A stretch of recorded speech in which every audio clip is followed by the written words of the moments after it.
It's got the richness and the low acid to stand up to the cream without curdling.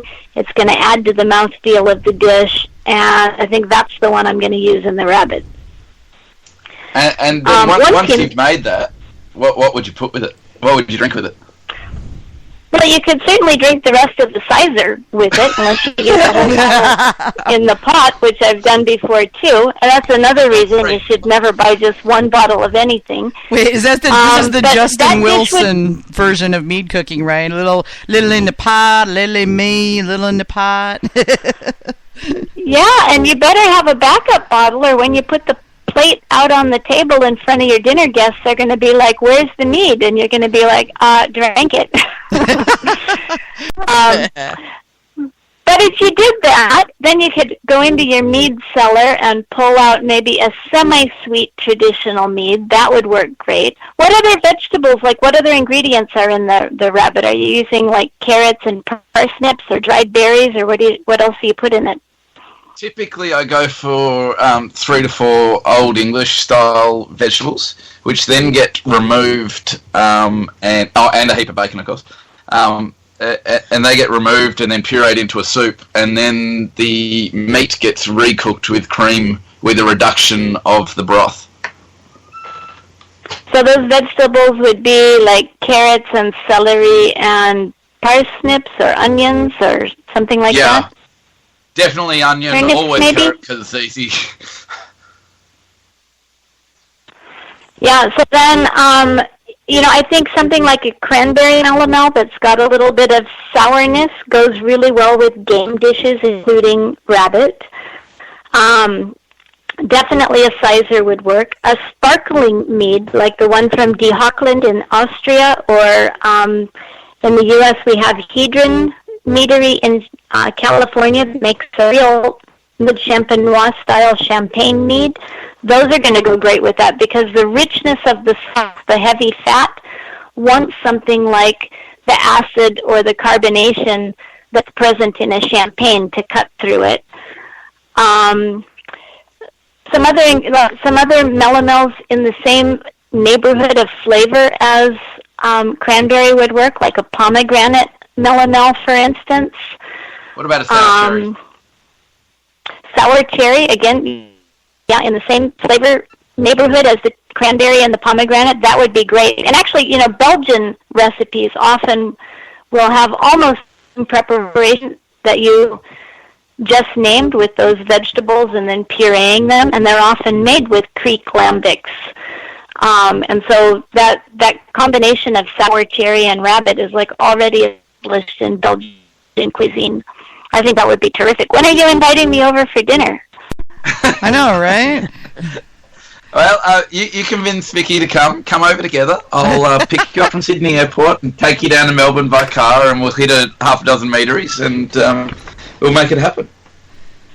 That sounds spectacular. My husband has a cousin in Australia, so I think I can even get him to come. There you go.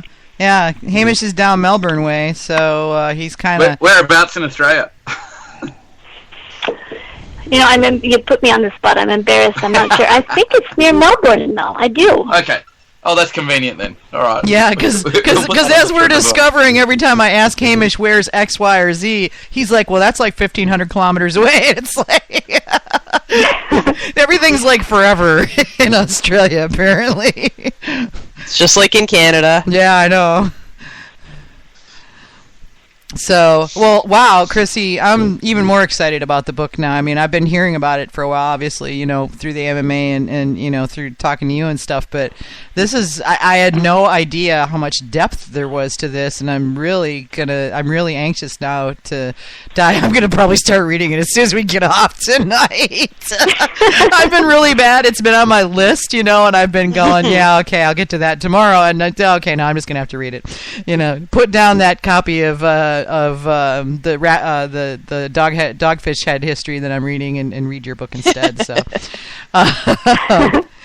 Sam's just gonna have to wait. But this is great. I'd like to have you back when you get closer to publication, and also we really did get the chance to talk about your meadery, so I'd also like to have you back for that. Well, it would be a pleasure. I'd be happy to talk with you again anytime. And for people unlike Vicki who don't have a review copy of the manuscript in their inbox waiting to be read, you can, in fact, get excerpts of it on the Facebook page. Yeah. And eventually the whole book will be pasted there in kind of, in random order. I mean, there's little small bites to read in 30 seconds, but eventually the whole text of the book will be there.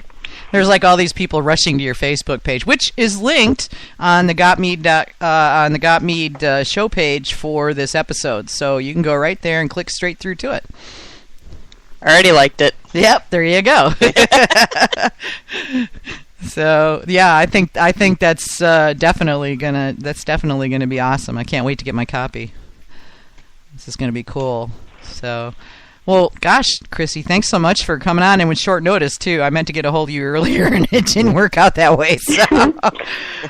Well, it was my pleasure. Fortunately, I've been practicing for years of talking about meat and food pairing. I don't really have to prep for it, but it was a pleasure. Yeah, it was Thanks really cool. much. Yeah. I think we could probably get a whole other show out of talking about meat and food pairing, especially, once the book's out and everybody's read it, yeah, absolutely. Yeah, we're really gonna get flooded. So yeah, be prepared, Chrissie. So you may end up being like a come back repeatedly correspondent for this show. Be like, ask Chrissie. Well, that'd be fun. And there are some food pairing articles in past issues of the AMMA journal as well, which are pretty easy to find. Cool. Yeah, I'll have to link the MMA journals up on the page too, so people can get to them easily. Yeah. So tomorrow for dinner, I'm going to make Colleen Boss's recipe for red pepper bisque. Ooh. She makes a black pepper mead, which I haven't opened yet, but I've got a bottle of it just waiting for tomorrow. But it's like a sweet, smooth red pepper bisque with roasted red peppers, and we're going to pair it with Boss Meadery's black pepper mead. Nice. That sounds really good. I made a Moroccan chicken the other day that I had a little mead with, and actually used a little mead to deglaze the pan too after I browned the chicken. That sounds just terrific. Yeah, it was really good. I'll send you the recipe for it because I'm sure you can find a mead to pair with it. Excellent. I'll look forward to that. Cool. I got somebody else to swap recipes with. Oh, dear. Trouble. Lots and lots of trouble. So, all right. Well, Chrissie, we'll let you get back to your life, and, best to you and your husband, and I'll be talking to you soon. Sounds good. Wassail. Oh, wassail to you as well. Wassail. All right. Take care, sweetie.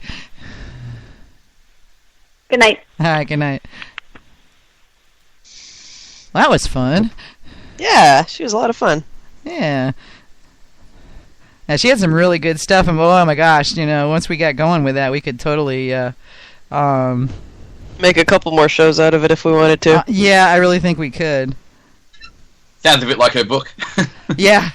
The book. I'm just so you know, I'm getting glared at by one small black rabbit.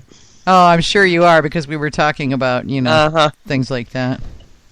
He's sitting up on a box, glaring at me. How dare you? We were talking about wild rabbit. Yeah, not Right, not domestic, rabbit. not family rabbits. That's a whole other thing. Only the free ones. Yeah. The free range rabbits. Well, around here they'd be firm bred, but yeah. Yeah.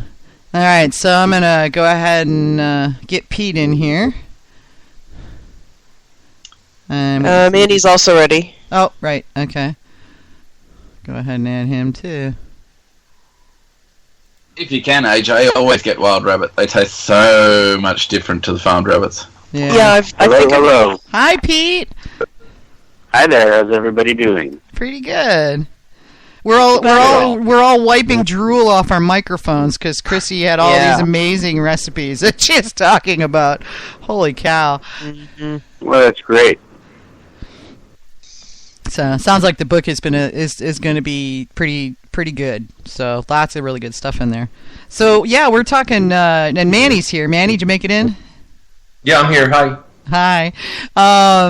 We are talking yeast tonight. AJ, you want to take the reins? Yeah. Where was I? Canada? Hey, Sorry, my Hey, computer's being dumb again. that's pretty funny, eh? Oh, yeah, totally. Yeah, wasn't it though? Don't you know? Going down the road talking about yeast, eh? Side by two. Side by that's each. side by each. Side by each. Yeah, side by each. Yeah. Sorry, I went to college in the Upper Peninsula. Place is crawling with Canadians. Yes, like we're vermin or something. Yeah, that's right. Yeah. Right. They're everywhere. Oh my god. They're everywhere. Pod people. Can't get rid of them. I can't get rid of them. Yeah, you can tell I've got 2 glasses of the sizer in me. Yeah, Okay. all right. Half a bottle of strawberry wine. Alright, I figured we'd go over the common Lalvin yeasts that we're familiar with, and anybody who's familiar with anything else can talk about that as well. And then I figured we'd talk about what your go-to yeast is and why. So either that, or maybe we should start with our go-to yeasts. We could do that. Yeah, let's do. Sure, why not? Okay. My go-to yeast currently is K1V1116, and for me that's replaced EC1118. I just find that I haven't yet done a direct comparison. I feel like I get better results with it, and it seems to perform a little bit better for me too. Yeah, cleaner and faster. I agree. Yeah. I find EC1118, it can go the distance, but it takes a little bit of coddling for me, and sometimes it just doesn't finish for me. And if I treat it really nice, it will do it. And I don't find I get harsh fusels, and I don't find I lose all the I don't find I lose anything out the airlock. But You can tell again, that. I've had people who've told me that it blows everything out the airlock. Now I don't know whether that's because my taste is in my toes, like my mother always claims, or whether it's because I don't let it get over warm, so it's not really going gangbusters, or whether it's just that for me, the way I abuse my yeast, it just doesn't go that fast. Yeah, I've seen E318 blow the water out of the airlock. But every time I've had it on temperature control, keep it nice and cold, and I do keep it as low as 16, which I haven't done the calculations, so someone who knows Fahrenheit, which is really, really actually quite cold. I find that it behaves quite well and gives you a nice result, but I like K1V better. That's a 60.8 degrees in Fahrenheit. 60. Our resident translator. Thank you for translating it to American. Yeah, since I'm the only one here who can't do that in my head, so No, I can't do it in my head either. Neither can I. I have good Google food. I can't Google while I'm talking. Yeah. I've got 4 screens to watch, so I don't really do a lot of fooing while I'm on the show. Yeah, I don't know. I mean, I've played with 1118 some, but yeah, I'm with you, AJ. It does tend to be a little energetic and takes a little bit more minding, so I don't do a lot with it. Pete kind of got me going on 71B, and Pete, we're going to have a conversation about RC212 and just exactly what it thinks it's doing, because it's going bananas in the blueberry. Oh, that's the one that's going bananas. Yeah. Oh, God. No, I'm sorry, it's the strawberry that's doing that, and the damn thing won't stop. It's like I'm standing there going, stop, and it's going bloop, bloop, bloop, bloop, bloop, bloop. Bloop. I mean, it's like I've got this symphony of blooping going on in my kitchen. Oh, it's hilarious. I swear to God, I'm going to record it and just put it up on the internet. It's like, Mead music. Meditation. I don't have a, I've worked with both K1V and EC118 a lot. And the secret to EC118 is just keep it fed, keep the temperature low, and take your pH readings and take your give it a sniff every time you go to check it, and dose it with nutrient, and you'll be fine. produces a clean yeast. There's a reason that it's